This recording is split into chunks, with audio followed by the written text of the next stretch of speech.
हमारे जीवन के दो भाग है। एक भाग है शरीर, जिसमें हम निवास कर रहे हैं, जो इस चेतन का घर है, इस चेतन का मंदिर है। और दूसरा सेम चेतन, जिसे पुरुष कहते हैं, जिसे आत्मा कहते हैं, जिसे जीव कहते हैं, जिसे रूह कहते हैं, जिसे ब्रह्म कहते हैं, जिसे ईश्वर कहते हैं, जिसे कृष्ण कहते हैं, जिसे राम कहते हैं, आदि अनंत नामों से इसी चेतन तत्व को पुकारा है। इसी को कहा है हरि अनंत, हरि कथा अनंता। हरि अनंत है, अर्थात इस धरती पर अनंत मनुष्य है, जीव है। उनकी कथा, कथा से तात्पर्य क्या है? आपके द्वारा किया गया कर्म, भूत, वर्तमान और भविष्य, ये तीन काल है। और तीनों काल में आप कर्म करते हैं। वैसे तो कर्म का बहुत सूक्ष्म और बृहद क्षेत्र है। कोई कहे कि मैं सो रहा हूं तो मैं कोई काम नहीं कर रहा हूं, नहीं। आप सो रहे हैं, उस समय में भी आपके द्वारा कर्म हो रहा है। उसके द्वारा उस सोते समय में दो कर्म हो रहा है। एक कर्म तो यह पहला, जो आप सो रहे हैं, आप जब उठते हैं तो कहते हैं मैं आज बहुत चैन के नींद से सोया। तो आप सो रहे, कर्म तो कर रहे हैं। ये शरीर को रिलैक्स देना, शरीर में रहते हुए भी शरीर से अपने आप को अलग कर लेना। सोना क्या है? सेते सुखम कस्तु समाधि निष्ठो जागृति कोवा सदसद विवेकी, कहा है। सेते सुखम, सुखपूर्वक कौन सोता है? जो समाधि निष्ठ है।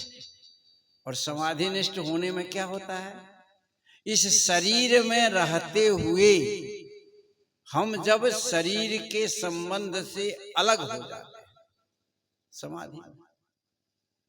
अर्थात जितने ज्ञान इंद्रियाएं हैं और जितने कर्म इंद्रियाएं हैं,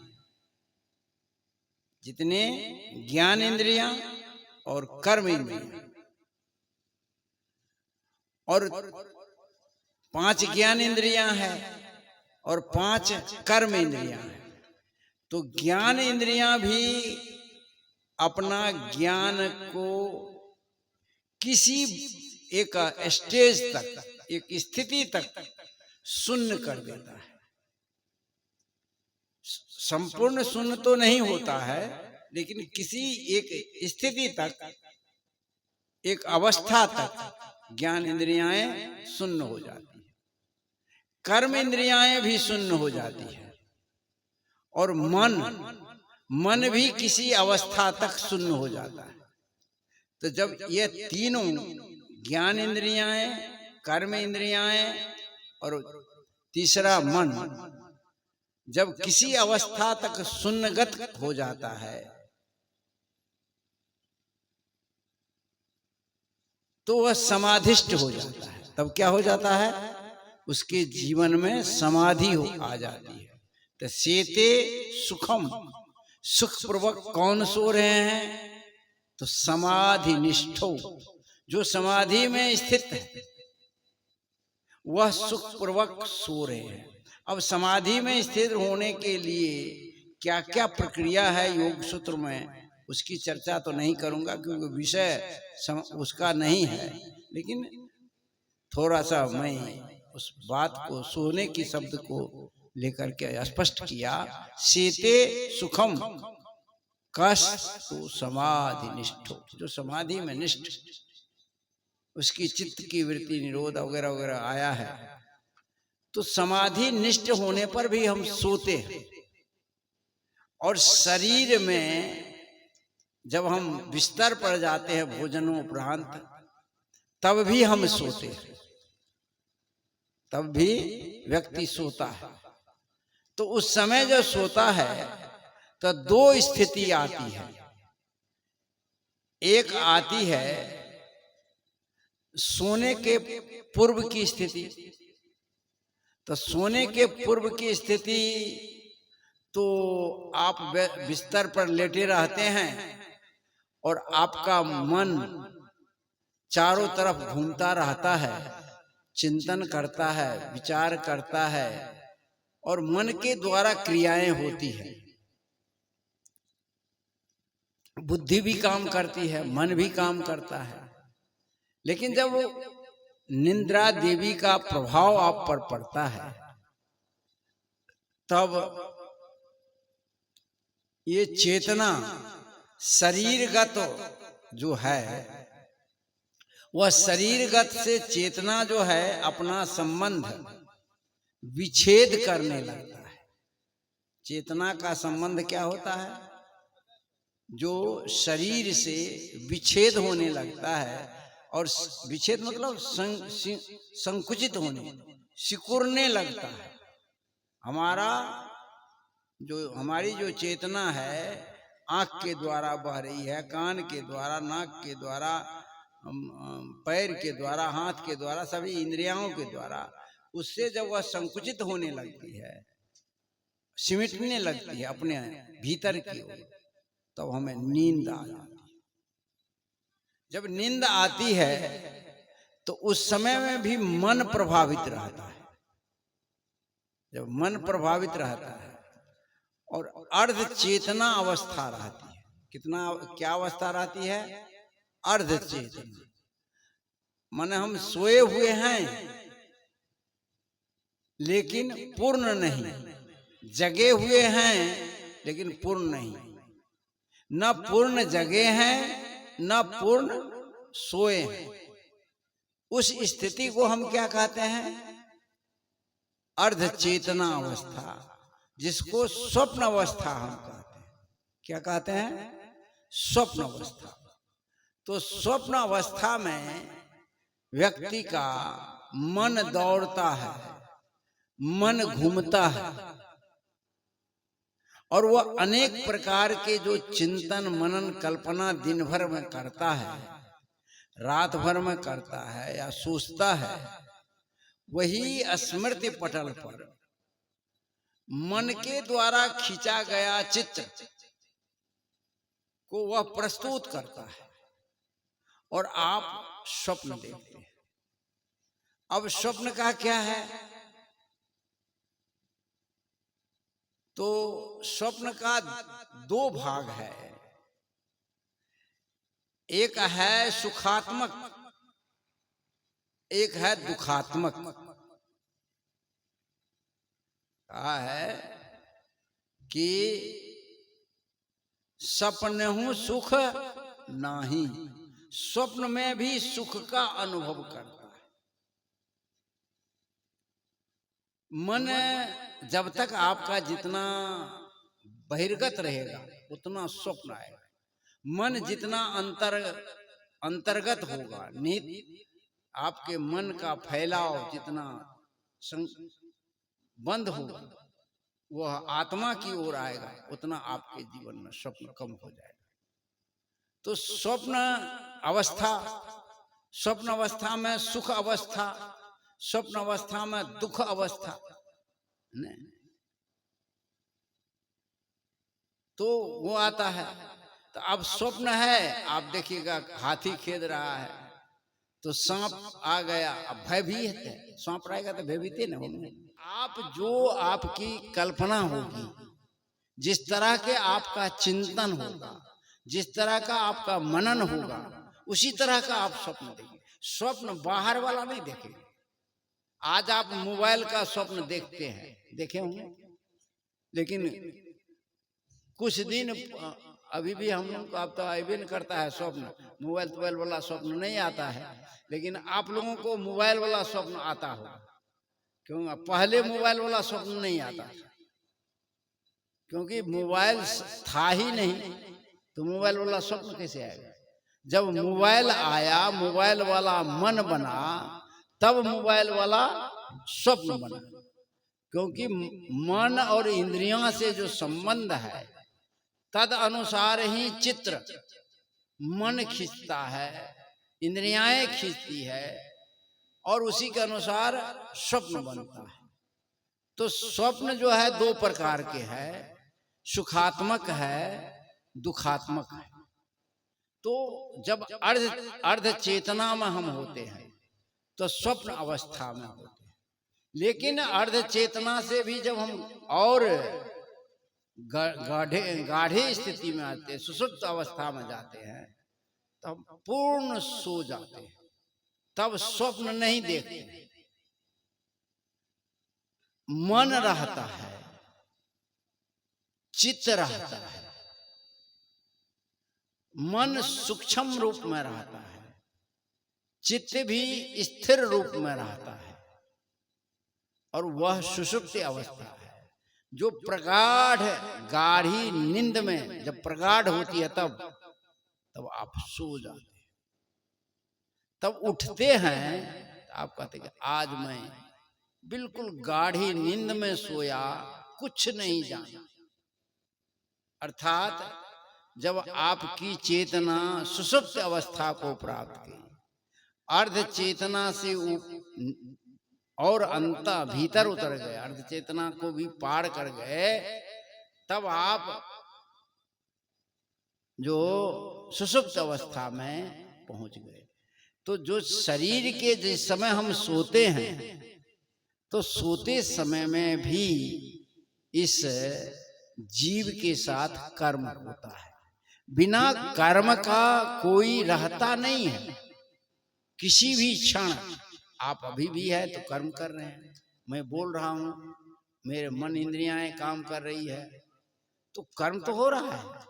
आप सुन रहे हैं, आपकी भी मन इंद्रियां काम कर रही है, कर्म तो हो रहा है। तो ये शरीर का दो भाग, मैं क्या कहा, एक शरीर भाग और दूसरा आत्मा भाग। तो ये शरीर भाग की जरूरत, शरीर भाग की आवश्यकताएं संसार से, क्योंकि शरीर संसार है और शरीर का संबंध संसार से है, और ये रहेगा, क्योंकि शरीर है तो तभी तो हम अस्तित्व में है। शरीर नहीं रहेगा तो अस्तित्व है आपका क्या? शरीर छूट गया है जिसका वो कुछ कहने के लिए आता है? नहीं आता। शरीर है तो आप झगड़ा करते हो, आप सेवा करते हो, सत्संग करते हो, सोचते हो, बोलते हो, दुखी होते हो, सुखी होते हो। शरीर नहीं होगा तब आप सब खत्म हो जाएगा। इसलिए नीतिकार ने कहा शरीर माध्यम खलु धर्म साधनम। शरीर जो है समस्त कर्म करने का साधन है। चाहे आप अच्छा कर्म करो या बुरा कर्म करो, कर्म तो आपके द्वारा होगा। बिना कर्म का आप रह नहीं सकते, कोई भी नहीं रहता, तो हम भी नहीं रहेंगे, आप भी नहीं रहेंगे। तो कर्म करना कैसा चाहिए? अब प्रश्न ये होगा ना।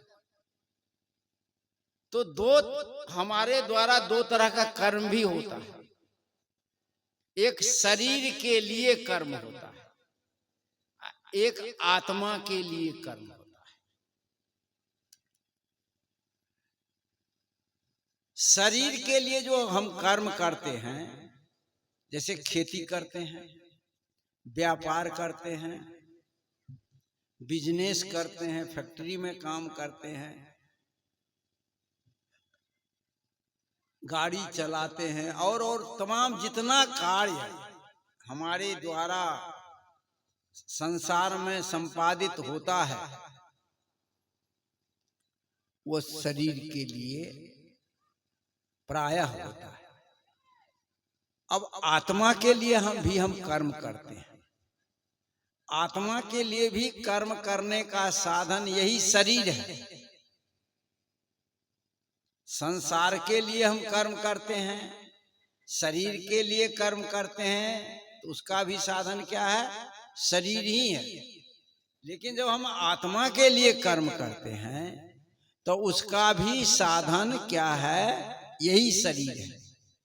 इसीलिए गोस्वामी तुलसीदास जी महाराज कहते हैं, बड़े भाग्य मानुष तन पावा, असुर दुर्लभ सद ग्रंथन गावा। किसके लिए कहा? इसी शरीर के लिए। सदगुरु कबीर साहब क्या कहते हैं? मानुष जन्म दुर्लभ बहुरिन बारंबार,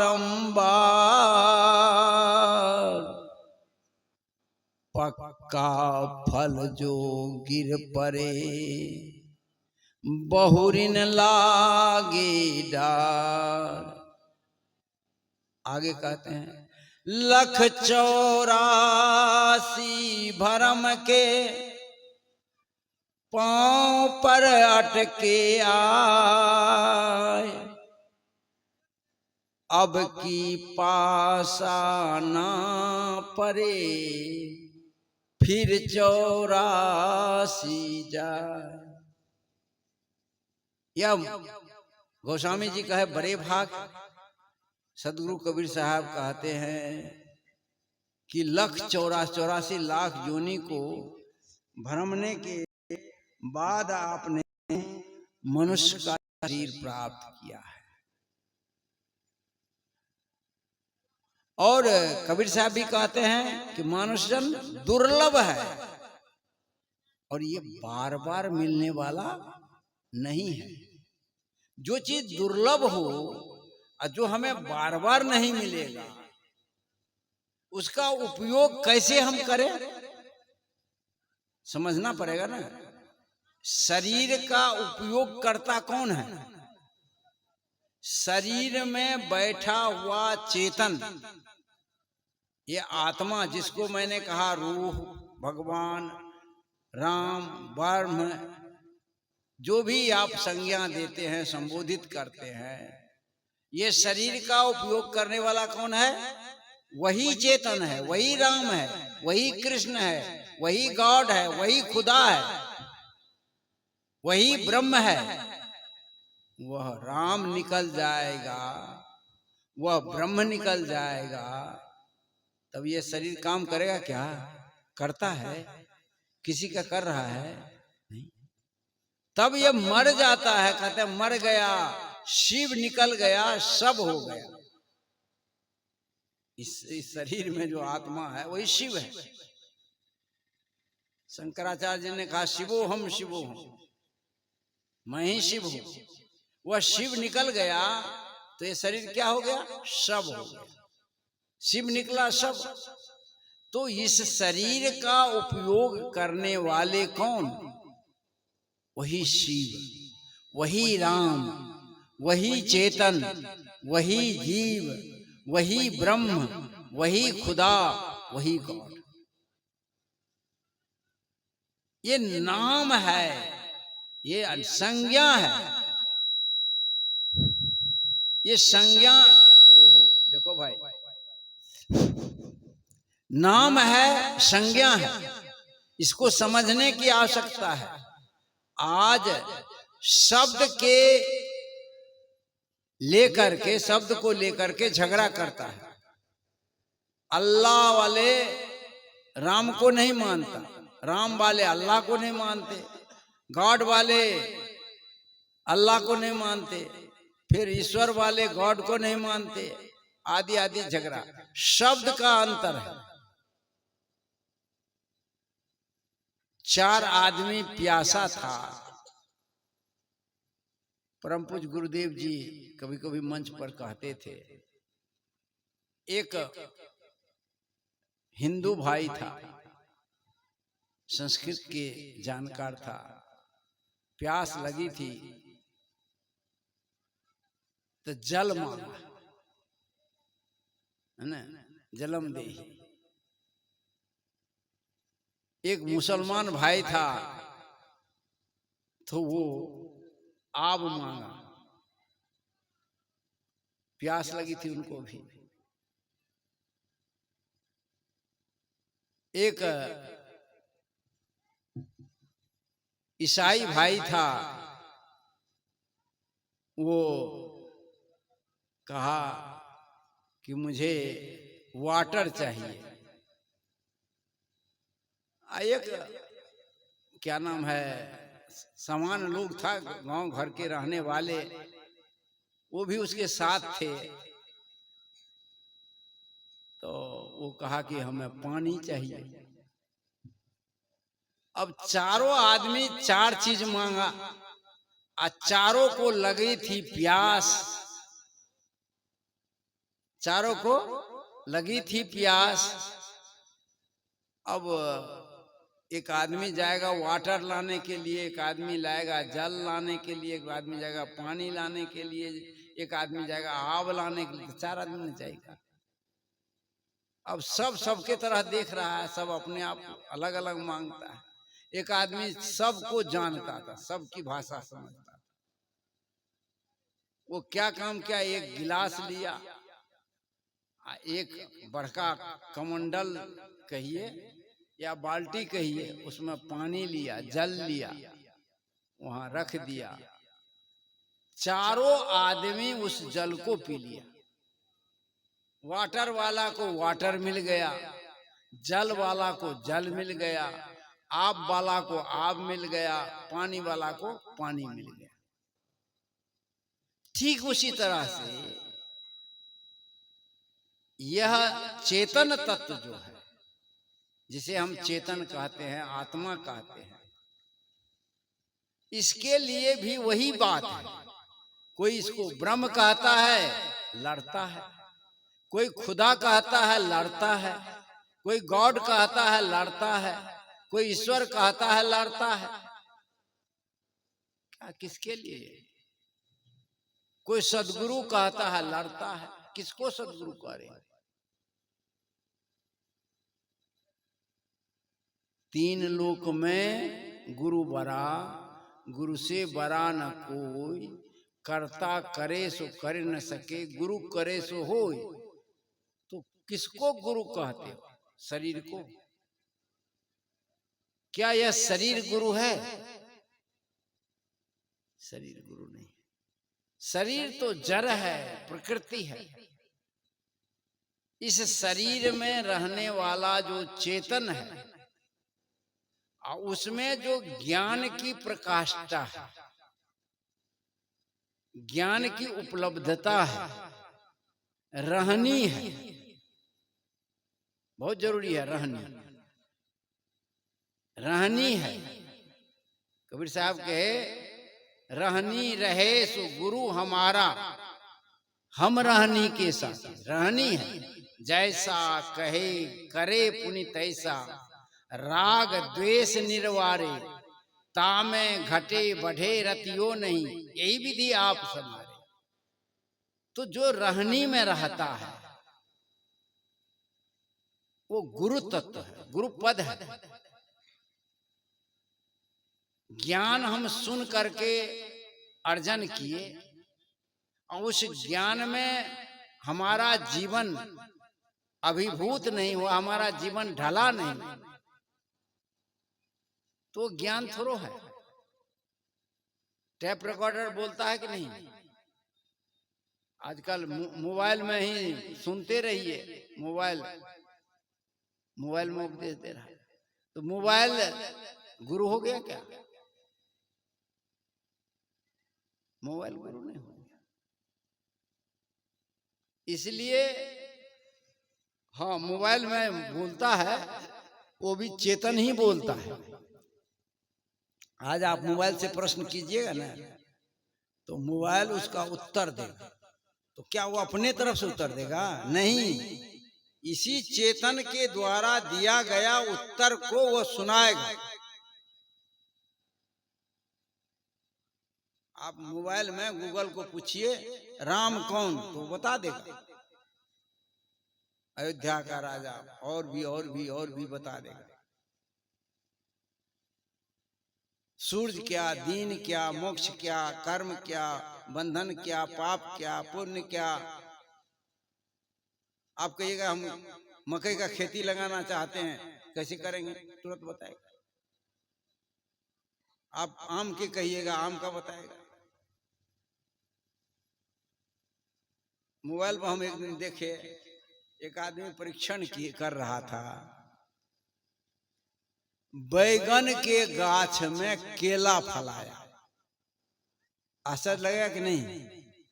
लेकिन विज्ञान वाला, शोध करने वाला बैगन के गाछ में केला को उत्पन्न कर दिया। बैगन का पेड़ है, फल क्या है? केला। कैसे हुआ? कैसे हुआ? तो बैगन के उसकी विधि है, उसमें केला में बैगन को जन्मा दिया। केला में बैगन का जन्मेशन कर दिया। तो केला में जब बैगन का जन्मेशन हुआ तो गुण मूल तो रह गया केला, पेड़ क्या हो गया? बैगन। क्रॉस करके गाछ हो गया बैगन के आकृति का। अब मूल क्या हो गया? केला। अब केला जे रह गया तो बैगन में फल गया क्या? बैगने नहीं, केला भी लंबा लंबा फलता है और बैगन भी लंबा लंबा फलता है। बस उसमें केला के छिलका लग करके बैगन के गाछ में केला फल गया, पक गया, उसको छिल करके खा करके दिखा दिया, देखो खा लिया। तो ये किया कौन? बैगन केला नहीं किया, यही आदमी किया। ये जो चेतन तत्व है, यही मोबाइल में भी बोलता है, यही कंप्यूटर में बोलता है, यही उपग्रह फलना चिलना सब जगह। ये चेतन ना रहे, ये शरीर कोई क्रिया नहीं कर सकता। लेकिन ये चेतन के पास क्या हाथ पैर आंख मुंह है क्या? नहीं। आपने बहुत पहले सुना होगा, बिनु पग चलाए सुने बिनु काना, कर बिनु कर्म करे विधि नाना। आनंद रहित सकल रस भोगी, बिनु बाणी बर भक्ता बर जोगी। बिनु पग चले सुने बिनु काना। चेतन के पास जड़ रूपी शरीर अवयव नहीं है, वह तो निर्गुण है, निराकार है। लेकिन इस पैर के द्वारा, सगुण रूपी पैर से चलता है। वह नेत्रहीन है, लेकिन ये सगुण रूपी नेत्र के उसी की उपस्थिति में आंख देखती है, उसी की उपस्थिति में आंख देखती है, कान सुनता है, सारी क्रियाएं होती है। क्या? उसी शरीर में रहने वाला चेतन तत्व की उपस्थिति में, राम की उपस्थिति में। उसी को हम कृष्ण भी कहते हैं।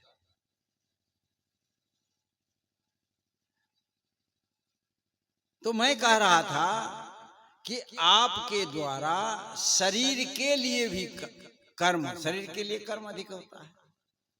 खेती करना, व्यापार करना,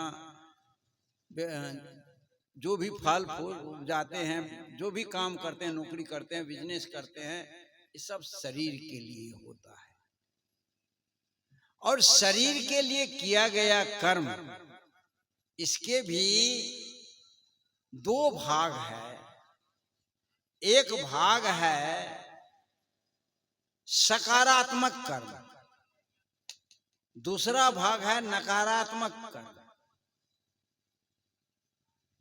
जब हम सकारात्मक कर्म करते हैं तो सृजन होता है, सृष्टि होती है, विकास होता है। जब हमारे द्वारा नकारात्मक कर्म होता है तब विध्वंस होता है, विघटन होता है, दुख होता है। हम अपने भी दुखी होते हैं, समाज को भी दुखी करते हैं, क्योंकि कर्म ही मनुष्य को ऊंचा उठाता है, कर्म ही मनुष्य को नीचा भी गिराता है। एक विचारक ने बहुत सुंदर कहा, कर्म ही इंसान को भगवान बना देता है, कर्म ही इंसान को शैतान बना देता है, उतार देता है जमीन पर जन्नत, कर्म ही बाग को वीरान बना देता है। मनुष्य के कर्म मनुष्य को ऊंचा उठाता है, मनुष्य के कर्म मनुष्य को नीचा गिराता है।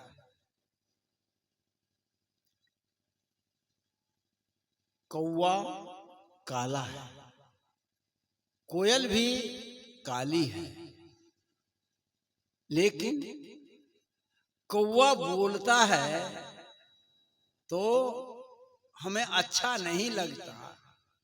बोली तो वह भी बोल रहा है, वह कहीं घर पर मकान पर बोलता है तो भगाते हैं, लेकिन जब कोयल बोलती है तब सब काम छोड़कर हम लोग भी उसके साथ ओ करने लगते। काहे? वो मीठा बोलता है, उसके साथ हम जोड़ लेते हैं, जुट जाते हैं। दोनों बोलता है, दोनों काले हैं, बल्कि कोयल अधिक काली है, फिर भी कौवा के साथ हम नहीं काए काए करते हैं, बल्कि कोयल के साथ कूकू करने लगते हैं। तो कर्म कर्म के ही प्रधानता है। कर्म ही रावण को राक्षस बना दिया, कर्म ही राम को भगवान बना दिया। और यह शरीर जो आपको मिला है कर्म करने के लिए मिला। इसलिए कबीर साहब ने कहा, मानुष जन्म दुर्लभ बहुरी न बारंबार।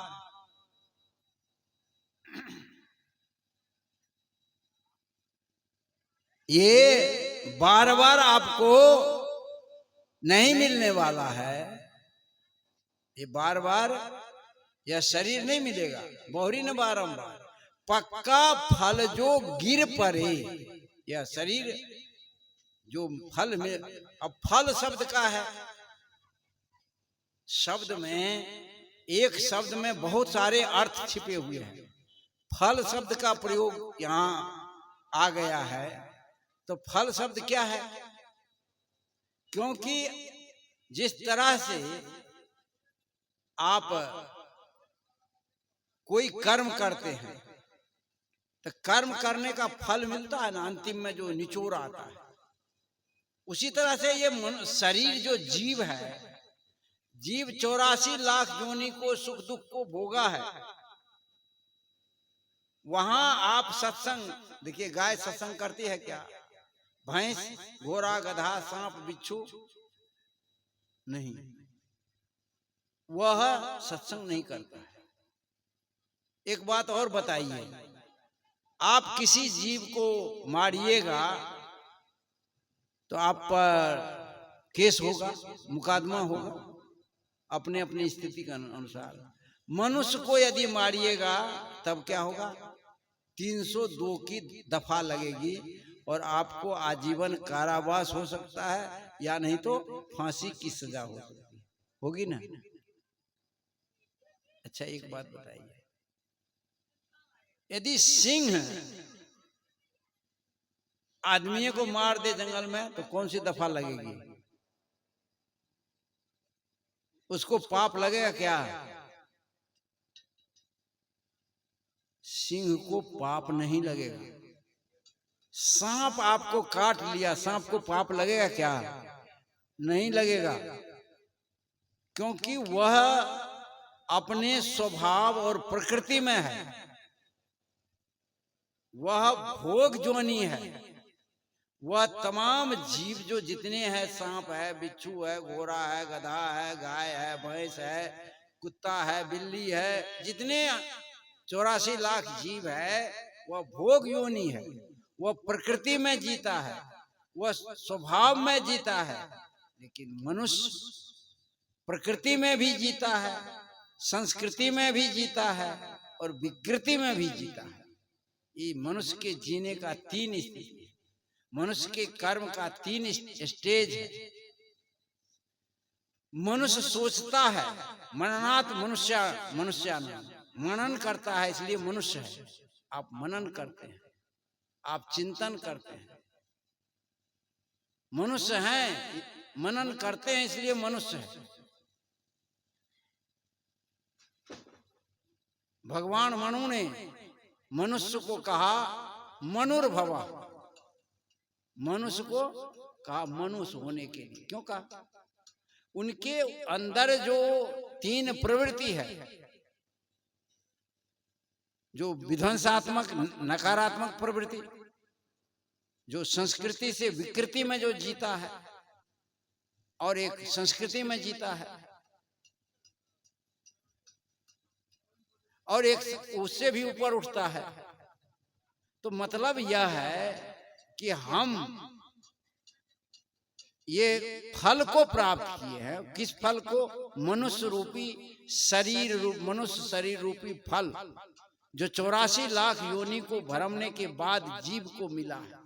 इसका सदुपयोग न करेंगे, यह आप जगह उस जगह पर बैठे हैं, यह बड़े भाग्य से मिला है, यह दुर्लभ है।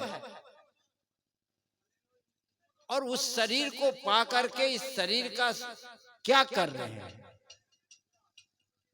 ये अभी देखो, अभी 2 बातें हैं, 2 कहानी आई। एक भरथरी की कहानी आ रही है, एक मनुष्य के जो 3 विचार है उस पर भी बात आ रही है।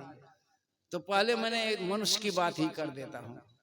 एक बार ब्रह्मा जी के पास 3 आदमी पहुंचे, 3 लोग।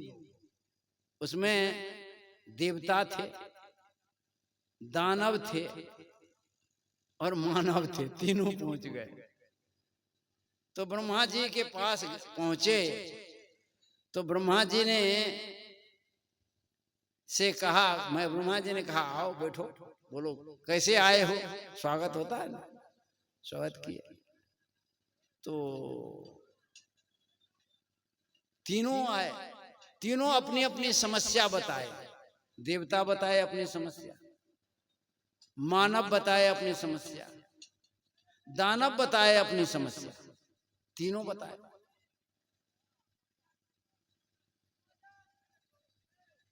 तीनों की समस्या क्या थी? तीनों की समस्या थी अशांति।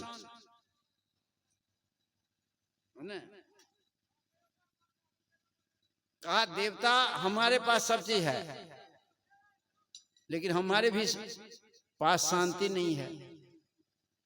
राक्षस का हमारे पास भी सब कुछ शक्ति है, सर्वशक्ति देवता राक्षस में युद्ध होते रहता, लेकिन अशांति हमारे पास में। मानव कहता हम सब कुछ करते हैं, लेकिन हमारे पास भी अशांति है। तो ब्रह्मा जी ने एक शब्द दिया, एक अक्षर दिया। क्या अक्षर दिया? कहा दो, ऐसे 2 लिख दिया। तो 3 पात्र थे, तीनों अपने पात्र के अनुसार उस शब्द को ग्रहण किया। अभी जैसे अभी मैं बोल रहा हूं, तो अपने अपने बौद्धिक क्षमता के अनुसार, अपने अपने विचार के अनुसार, अपने अपने भावनाओं के अनुसार उस अर्थ को ग्रहण करेंगे। ये कोई जरूरत नहीं जो जो आप अर्थ ग्रहण करते हैं सब कोई वही अर्थ ग्रहण करेगा, नहीं, शब्द वही होगा लेकिन अर्थ अलग अलग होगा। तो ब्रह्मा जी ने द लिख दिया तो देवता सोचा, है ना, क्या सोचा, क्योंकि देवताओं में इंद्रिय लंपटता अधिक थी। तो देवता कहा कि वो शायद यही गड़बड़ी है, इंद्रिय लंपटता के कारण हम अशांत हैं। सब कुछ तो मेरे पास है लेकिन इसकी कमी है। तो देवता जाने लगा, कहा नमस्कार, जाते। कहा क्या? उत्तर मिल गया। कहा जी, क्या सीखा?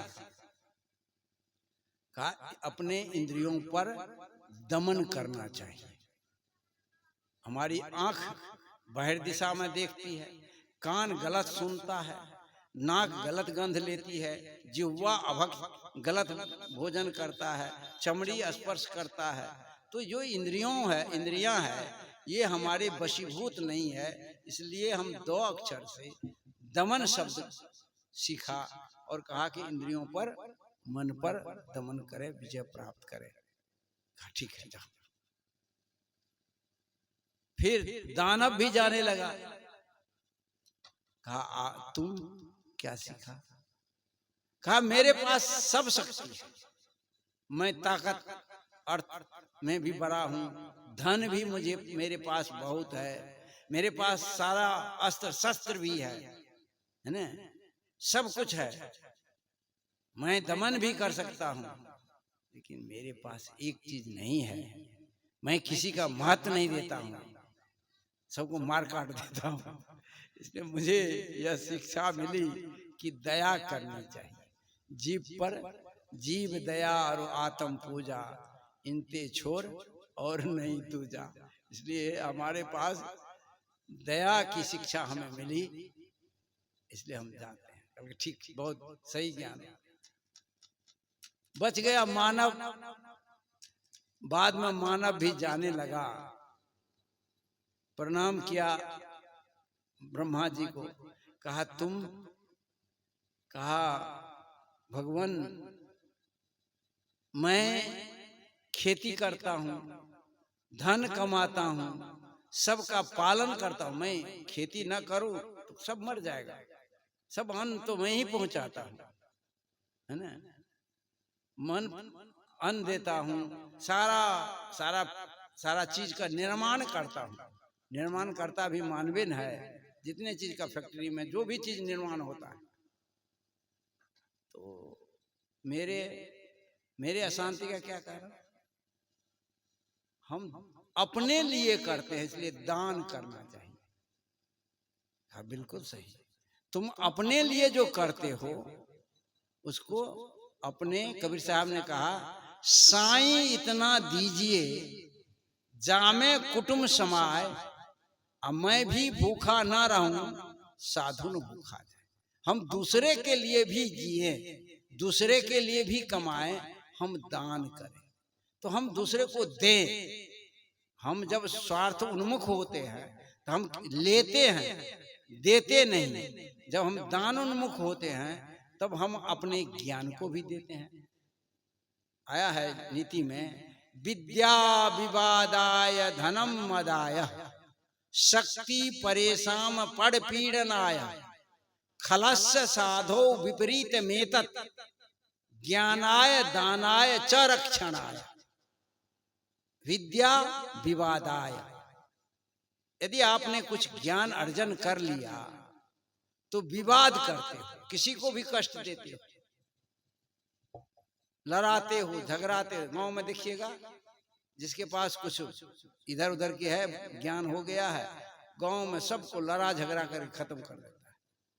उसका काम वही का है, विवाद कराना, लड़ाना, लड़ना। तो विद्या विवाद आए।